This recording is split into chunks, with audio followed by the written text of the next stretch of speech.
मैं आपको यीशु मसीह के नाम से अभिवादन करता हूँ, जो महान महान उद्धार करता है। चौथे भाग में आपसे मिलकर खुशी हुई। पिछले 3 सालों से हम रोमन कैथोलिक हैं। मैंने आपको इस वीडियो में पैसे के बारे में कुछ बताया है। इस वीडियो में मैं आपके साथ इसके बारे में कुछ अद्भुत जानकारी साझा करूंगा। ये सिर्फ शैतान के कर्म और धोखे से अधिक है। मैं बात करूंगा। पहला वीडियो अगर अब तक नहीं देखा है, वीडियो देखें जिसे आपने अनदेखा छोड़ा है। मुझे उम्मीद है कि इन 3 वीडियो में से अंतिम वीडियो बहुत मददगार होगा। ग्रेगरी ने यह खबर दी कि पुजारी शादी नहीं कर रहा है। 1000 ईस्वी में ग्रेगोरी नाम के एक राजा ने एक कानून जारी किया जिसमें कहा गया था कि इपाना शादी नहीं कर सकते। यह एक अच्छा उदाहरण है कि कैथोलिक संस्थान में काम करने वाले प्रत्येक पुजारी को परमेश्वर से वादा करना चाहिए, न कि शादी करना। लेकिन बाइबल के अनुसार अकेले रहना अच्छा नहीं है। मैं उसे उचित समर्थन दूंगा। यहोवा ने उत्पत्ति की पुस्तक में कहा है, परमेश्वर की इच्छा यह थी कि आदम और हव्वा को एक धार्मिक संतान दें।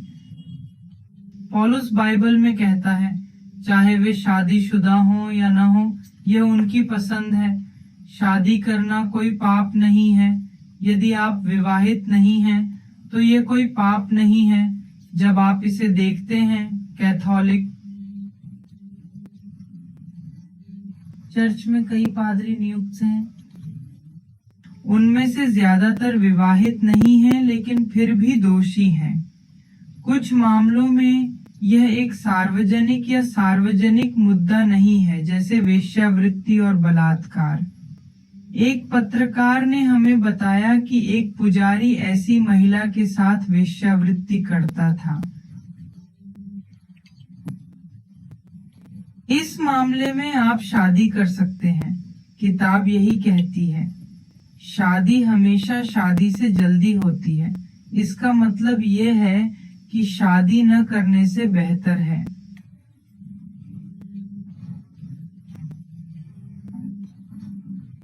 सलाह मांगने वालों को अकेला नहीं होना चाहिए। ये भगवान की इच्छा है, क्योंकि हम पाप की दुनिया में रहते हैं। इंटरनेट फिल्में हमारे लिए एक बड़ी समस्या है जो हल करने की जरूरत है। ये एक उपकरण है पाप की जगह। भगवान क्या कर रहे हैं? उन्होंने इस प्रोजेक्ट को एडिडास में लाया। भगवान ने विवाह बनाया है। अगला पीटर है, जिसे इस संदर्भ में सब जानना चाहेंगे। ट्रैक। यहाँ वो क्या कर रहा है ये समझना और आज रात की प्रार्थना है। रात को वे प्रार्थना करने के लिए आते हैं और फिर कागज में लपेटते हैं।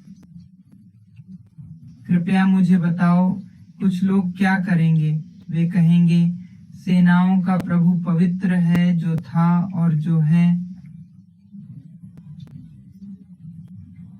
ये कई रातें हैं, एक रात जैसी। वे खेत में जा रहे हैं। यह मेरी आवश्यकताओं को पूरा करेगा। कुछ लोग कहेंगे कि अपतिन तीर्थ यात्रा पर गए थे और वह खेत में क्या कर रहे थे। ये सब बाइबल में उल्लेख नहीं किया गया है। बाइबल कभी नहीं कहती है, आप लड़ने के लिए आते हैं, हम चर्च जाते हैं, हमें वहां जाना चाहिए और अपने सिर मुंडवा देना चाहिए। इसका बाइबल से कोई लेना देना नहीं है। अगली बार जब हम मिलेंगे,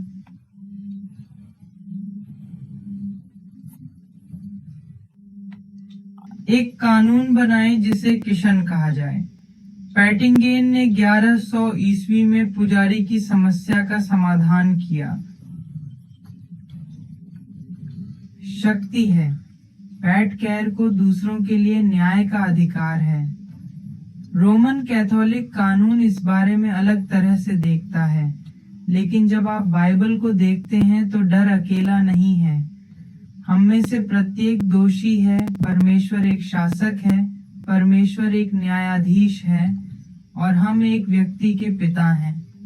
रोमन कैथोलिक चर्च में उन्हें न्याय के लिए शक्ति दी गई थी। ये 1100 वर्ष नहीं है। तो प्रायश्चित शहर ने, जिसे मैं प्रायश्चित सी गोदाम कहता हूँ, 1100 में 90 साल खुफिया ब्रिटिश जनसेन ने प्रायश्चित कहा। मैं आपको अगली बात बताऊंगा। पवित्र समाज में रोटी वास्तव में मसीह का लहू है। वे अपदीन के शरीर को प्रस्तुत करते हैं। क्या आपने उनकी कार देखी है? मैन, एक पोप जिसे मासूम 3 कहा जाता है, वह क्या कर रहा है? 1715 ईस्वी में शराब खून में बदल गई। यीशु ने कहा, जब तुम बाइबल को देखते हो तो यह सत्य है। मैं इसे स्वीकार करता हूँ। जो मेरे शरीर की रोटी और दाखमधु पीता है, उसके पास अनंत जीवन है। यीशु मसीह ने भोज में कहा, आओ और इस दाखमधु को अपने शरीर का चिन्ह बनाओ और मेरे खून का चिन्ह बनाओ। आपने ऐसा कहा। ठीक है, चलो देखते हैं कि आगे क्या आता है। पादरी को पाप की रिपोर्ट करने की नीति। बिन लादेन संसद मासूम बॉब प्रेसर ने लाया। वो क्या कर रहा है? वह पहले से ही क्या कर रहा है? ठीक वही। उन्होंने कहा कि उन्होंने कानून बनाए हैं। मेरा मतलब है, पैट लगभग काम पर है। क्या मैं आपको बता सकता हूँ कि मैं अपने पापों को क्षमा करने के लिए क्या कर सकता हूँ? पापों को माफ करने के लिए मैं क्या कर सकता हूँ? इसके बारे में सोचो। मैं आपसे ऐसे पाप करने के लिए क्षमा मांगता हूँ। क्या आप किसी से बात कर सकते हैं? रोमन कैथोलिक धर्म का क्या हुआ? तुम जो भी गुनाह करते हो, अगर तुम माफी मांगना चाहते हो तो बाप के पास जाओ और माफी मांगो, शामिल हो जाओ और माफी मांगो। यह कानून 15 जून 1000 को रोमन कैथोलिक चर्च द्वारा प्रख्यापित किया गया था। केवल एक ही व्यक्ति को पाप क्षमा करने का अधिकार है और वह है यीशु मसीह। बाइबल में सभी लोग पापी हैं। अदालत में नहीं था। यीशु मसीह और उसका लहू झूठे हैं। मेरे पाप मेरा नहीं, मेरे पाप मेरा है। यदि यह सत्य है कि वह हमारे लिए मरे, तो यह सत्य है कि वह कैलवरी पर क्रूस पर मरे और यीशु मसीह हमारे पाप हैं। चाहे हम पापी हों या नहीं, हमें उन्हें हराने की जरूरत नहीं, क्योंकि खून का सिंबल एक सूची नहीं है जिसमें सभी लोग पापी हों। आज लोग रोमन कैथोलिक पुजारियों से क्षमा या क्षमा मांगते हैं। उन्होंने कहा कि यह कितनी बड़ी गलती है। यूहन्ना 39 में, यदि हम अपने पापों को स्वीकार करते हैं तो यीशु हमारे पापों को क्षमा करेगा। सारे अन्याय को दूर करें, चाहे वह हमारा पापी हो या नहीं। जब हम कुछ करते हैं तो हम माफी नहीं मांग सकते। बुराई से दूर रहें। एक और चेतावनी भयानक है। पूर्व से पश्चिम तक उसने हमारे सभी पापों को दूर कर दिया। पूर्व और पश्चिम की दिशा। तो मैं पूर्व हूँ, मेरा पाप पश्चिम से बड़ा है। मेरा पाप इतना बड़ा नहीं है। इतना बड़ा पाप क्या है? इससे कोई फर्क नहीं पड़ता कि आप कितने दूर पापी हैं। चाहे आप कितने भी बड़े पापी हों, वह उस पाप को बाहर फेंक देगा। यीशु मसीह किसी के पास आया है और तुमने पाप किया है, आपने अपराध किया है। यह अपराध की भावना नहीं है। परमेश्वर यीशु मसीह नहीं है। दूसरी किताबें मुझे बताती हैं कि यदि आप पाप करते हैं तो मैं मर जाऊंगा, लेकिन मैं आपको माफ कर दूंगा। बाइबल हमें बताती है कि क्षमा करना गलत है। एक बार माफी मांगने के बाद वेश्या माफी नहीं मांगती। जब सपा कई बार आती है तो कई लोग माफी मांगते हैं। कोई भी उसे क्षमा नहीं करेगा और न ही उसे क्षमा करेगा। फिर से मेरे पाप मत करो। वह हमें चेतावनी देता है कि ऐसे पाप दोबारा न करें, क्योंकि जब हम दोबारा गलती करते हैं तो हमें क्षमा मिलेगी। परमेश्वर इतना प्यार करने वाला है। बाइबल कहती है कि परमेश्वर यीशु मसीह से प्रेम करता है। थोड़ी देर के लिए क्षमा करें। यदि यह सीमा पार कर जाती है तो सावधान रहें। मैं उस दिन नहीं देख सकता। क्या बाइबल उसके क्रोध के बारे में बात कर रही है? 1 मिनट के लिए उसकी दया शाश्वत है। भगवान मुझे 1 मिनट देंगे। मैं जो चाहूंगा करूंगा। मैं कुछ भी नहीं करना चाहता जो मैं करना चाहता हूँ। आप अपनी आंखों में क्या बात कर रहे हैं? आंखों में विभिन्न प्रकार के पाप हैं। हमारा पहला लक्ष्य हमारे द्वारा किए गए पापों के बारे में निर्णय लेना है। आज की फिल्म। अखबारी प्रिंट उन लोगों के लिए है जिन्हें अखबारी प्रिंट कहा जाता है। एक पूर्ण फिल्म जितना संभव हो उतना जंक अश्लील खेलती है। आप सभी विज्ञापनों को ऑनलाइन देख सकते हैं। आज रोमन कैथोलिक चर्च को अनुशासन जहाज के रूप में जाना जाता है। क्या यह आत्मा के बारे में एक किताब नहीं है? दुनिया भर में लोग आदेश में हैं। ऐसी बातें हमें अच्छी आदतें सिखाती हैं।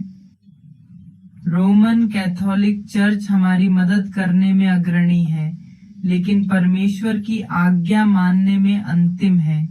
यह वही है जो बाइबल कहती है। अच्छे काम करना कोई समस्या नहीं है। वह जरूरत के अनुसार अपने आदेशों का पालन करेगा। मैं उसका स्वर्ग हूं। ऐसा मत करो। इसके बाद चेतावनी दी गई है। आपको बाइबल नहीं पढ़नी चाहिए।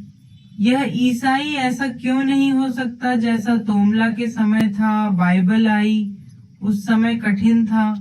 विदेशी मजदूर आए, भारतीय राष्ट्रीय पार्टी आई, मिशनरी आए। एमी कारमाइकल ने कहा कि सभी बामला लोगों को हमारी भाषा में बाइबल का अनुवाद करने के लिए तमिल में पढ़ना चाहिए। इन मिशनरियों के साथ क्या हुआ? आज बाइबल हमें कुछ भी नहीं देती है।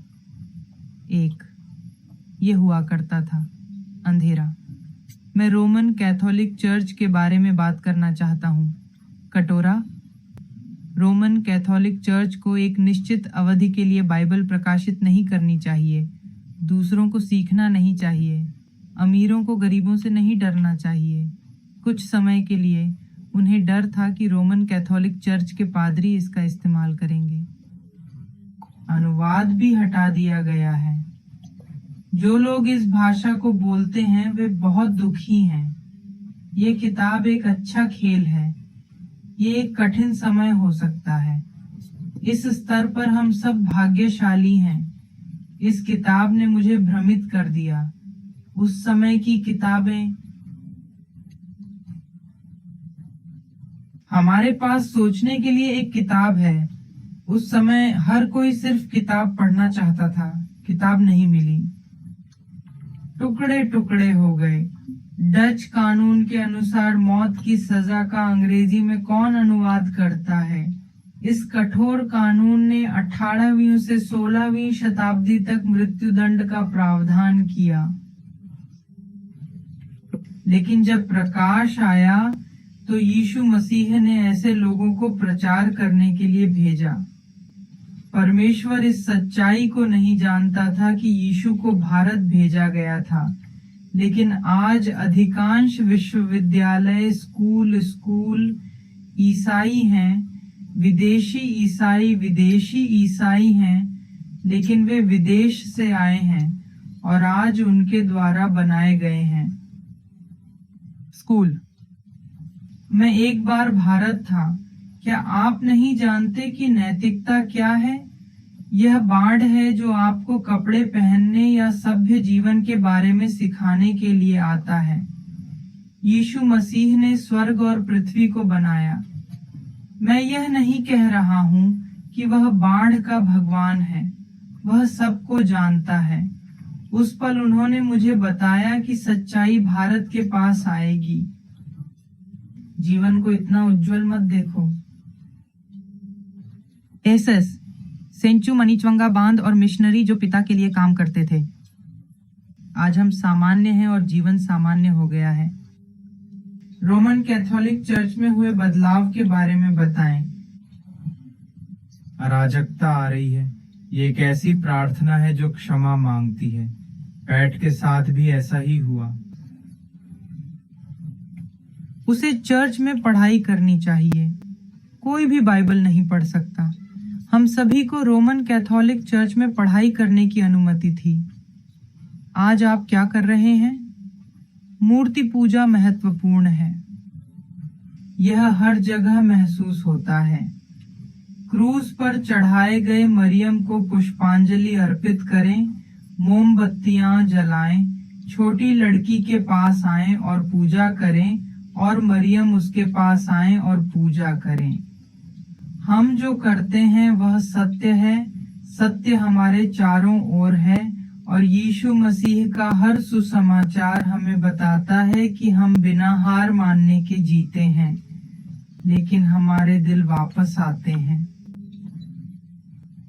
हाँ, क्या नौकर कर सकते हैं? 1 सप्ताह के लिए कहा। वैसा ही है। वहाँ बहुत सारे हैं। आज कुछ चौंकाने वाली घटना हुई।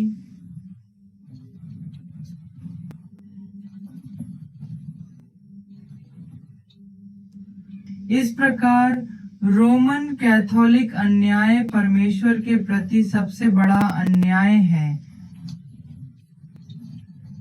कुछ समय के लिए कई पादरियों ने रोमन कैथोलिक संस्थाओं को अस्वीकार किया। अब हर किसी के पास एक किताब है। हालांकि इस किताब की हमें जानकारी नहीं है। अधिकांश आज के ईसाइयों के लिए भी यही सत्य है जो भगवान को नहीं करना चाहिए। कटोरा, ये यहोशू का दिन था। मसीह में हम एक अच्छे दिन और एक बुरे दिन देखते हैं। शादी और इसी तरह जल्द ही एक शादी आने वाली है। यहोशू देख रहा था। ईसाई धर्म में ऐसा एक देश है। देखें कि क्या यह देश मेरे बेटे के जीवन को सुंदर बनाएगा। आपको यह जानने की ज़रूरत है कि आप किस देश की लड़की चाहते हैं। कुछ लोगों ने मेरे साथ क्या किया। मैं किसी बहुत अमीर व्यक्ति से शादी नहीं करना चाहता, क्योंकि हम लग्जरी जीवन नहीं जी सकते। ईसाई धर्म में बहुत सारे धर्म हैं। दुनिया क्या कर रही है, वे अपने लाभ के लिए बदल सकते हैं। ईसाई के रूप में हम सभी को कुछ करना चाहिए। अगर वांछी दहेज गरीब, अमीर, पूर्वाग्रह और जाति के साथ एक ही व्यवहार करने की आदत थी और उसका चरित्र काला था, तो वह बोल नहीं पाता। मैं सफेद लोगों से बात करूंगा। यह देखने का एक अच्छा उदाहरण है कि कब अच्छा समय है और कब बुरा। इनमें से कई जादू टोना अप्रत्यक्ष रूप से मसीह में कई ईसाई संस्थानों में बिली चुड़ैलों की सोसाइटी द्वारा किया जाता है। ये कुछ ऐसा है जिसे भगवान पसंद नहीं करते हैं। वह कभी नहीं जानता था कि वह किस बारे में बात कर रहा था। ग्रीस ऊंचा नहीं है, निम्न स्तर के बीच कोई अंतर नहीं है। हालांकि आज भी हम अंतर देखते हैं। ईसाई संस्थान और पादरी ऐसे हैं जो मानते हैं कि अच्छाई अमीरों का मूल्य और गरीबों का स्तर है। कई बिशप भी हैं। इस सब की वजह क्या है? आज मैं इस तरह की मानसिकता में हूँ। हर कोई अच्छी तरह से कपड़े पहनता है। एक बड़ा आदमी और एक बड़ा आदमी एक अच्छा कपड़ा नहीं है। हालांकि वे मध्यम वर्ग की लड़कियां हैं, वे एक आनंद लेने वाली लड़कियां हैं। आपको ईसाई धर्म छोड़ना होगा। यदि यीशु मसीह सबसे प्रेम करता है तो उसे सबसे प्रेम करना चाहिए। एक चीज जो बिली को पसंद नहीं थी वह जादू टोना था, और दुनिया ने उसे पुराने नियम और निर्गमन को पढ़ने के लिए नहीं कहा था। आपको ऐसी जगह में नहीं रहना चाहिए जहां आप देखना चाहते हैं। अगर ऐसा होता तो वह नष्ट हो जाता। क्या इज़राइल के लोग उसकी वजह से नष्ट हो जाएंगे? मेरे राजा, मुझे मत मारो। अंत में भविष्यद्वक्ता शमूएल ने कुछ नहीं कहा। अगर भगवान हार मान लेते तो आप क्या करेंगे? यह एक बड़ी गलती थी, क्योंकि मैं एक चुड़ैल से बात करना चाहता था। परमेश्वर के वचनों का क्या अर्थ है? चुड़ैल के पास जाओ। जादू टोना है बिली, जादू टोना। एक परिवार पर जादू टोना डालना, बिली जादू टोना डालना, ये सब भगवान को पसंद नहीं है। हम कल्पना कर सकते हैं कि शैतान और दाऊद ने क्या किया है। परिवार एक चुड़ैल बन जाएगा, जादूगर ठीक हो जाएगा। शैतान की आत्मा कुछ भी कर सकती है, क्योंकि शैतान भी शक्तिशाली है। क्योंकि एक व्यक्ति जो एक बार परमेश्वर का स्वर्गदूत था, उसके पास स्वर्गदूत से शैतान में बदलने की शक्ति है। वह क्या कर रहा है? पकड़े गए बिली, जादू टोना और ज्योतिष भविष्य में आएंगे। मेरा बेटा ज्योतिष के लिए कई लोगों को ले जाएगा और मुझे बताएगा कि भविष्य कैसा दिखेगा। एशिया 45वां देश नहीं है। मुझसे मत पूछो कि आगे क्या होगा। भगवान जिसने स्वर्ग और पृथ्वी का निर्माण किया, वहां जंगल दिखाई दिया जहां हमारे भविष्य में तोते जोसिर को नहीं सुना था। फिर वे यूसुफ के पास भाग गए और उन्हें अपना भाग्य बताया। आप और आपके दोस्त कितनी दूर चले गए? परमेश्वर ने आकाश और पृथ्वी को पैदा किया, भविष्य को नहीं जानता। मैं तुम्हें दिखाऊंगा कि मेरे हाथों ने क्या किया है। मैं तुम्हें दिखाऊंगा कि मेरे हाथों ने क्या किया है। मेरे हाथों के काम मैं तुम्हें दिखाऊंगा। यशायाह बहुत अमीर था। वह ट्रिनिटी को जानता है। वह नहीं जानता कि आज के मसीही यहोशू को क्यों देखते हैं। इसका जोश से कोई लेना देना नहीं है। याकूब के पास कोई जादू नहीं था। इज़राइल के खिलाफ कोई संकेत नहीं है। यहोवा ने इज़राइलियों से कहा, हम जादू की तलाश क्यों करते हैं? परमेश्वर ने यहोशू पर विश्वास नहीं किया, क्योंकि हम बाइबल के बारे में ज्यादा नहीं जानते हैं। यही कारण है कि शैतान के काम, जादू टोना, बिली चुड़ैल शैतान की आत्मा की तरह खुले तौर पर काम करते हैं। ईसाई कितने मूर्ख हैं। यहाँ तक कि मुसलमानों को भी इसका एहसास नहीं है। बाइबल हमें बहुत कुछ देती है। ईसाइयों ने यह गलती की है। कृपया मुझे आपको बताने का मौका दें। इस गलती को सुधारें। शैतान को किसी भी तरह से संघर्ष जीतने की अनुमति नहीं है। बाइबल को पढ़ने की अनुमति नहीं है। इस दुनिया की इच्छाएं बाजार में इच्छाओं को लाती हैं, आतंक लाती हैं। सब कुछ उसके नीचे है। परमेश्वर क्या करने में व्यस्त है? पकड़ो और कहो कि तुम जीत गए। अब हम में से कोई भी महत्वपूर्ण नहीं है, क्योंकि हम यीशु मसीह की शक्ति और यीशु मसीह की छवि पर विश्वास करते हैं। तुम शैतान हो। यदि आप ईसाई हैं तो मुझे अपने भाइयों और बहनों के बारे में बताएं, और अगर उनके पास ऐसा वीडियो है तो कृपया उन्हें सूचित करें। क्यों? बिली को इस तरह की चीजों के लिए जादू नहीं करना चाहिए। परमेश्वर जादू टोना पसंद नहीं करता है। इससे ज्यादा घृणित विचार पसंद नहीं है। अंतिम दिनों में परमेश्वर दिल को देखता है, चेहरे को नहीं। यहाँ तक कि अगर वह एक आदमी है तो उसे एक सुंदर वार्षिक आय वाला व्यक्ति होना चाहिए। केवल परमेश्वर ही जानता है कि दिल में क्या होता है। आपको बिना किसी पूर्वाग्रह के एक आदमी के संपर्क करना सीखना होगा। भगवान ने हर इंसान को प्रेम के लिए रचा है। सभी अलग अलग भाषाओं के बावजूद हम सभी अभिन्न हैं। आइए हम बाइबल के अनुसार जीवन यापन करें। भगवान इन चारों लोगों को आशीर्वाद दें। अगले कुछ दिनों में हम अधिक कार्य देखेंगे। इस छोटे से वीडियो के माध्यम से भगवान आपके साथ रहें और आपको आशीर्वाद दें।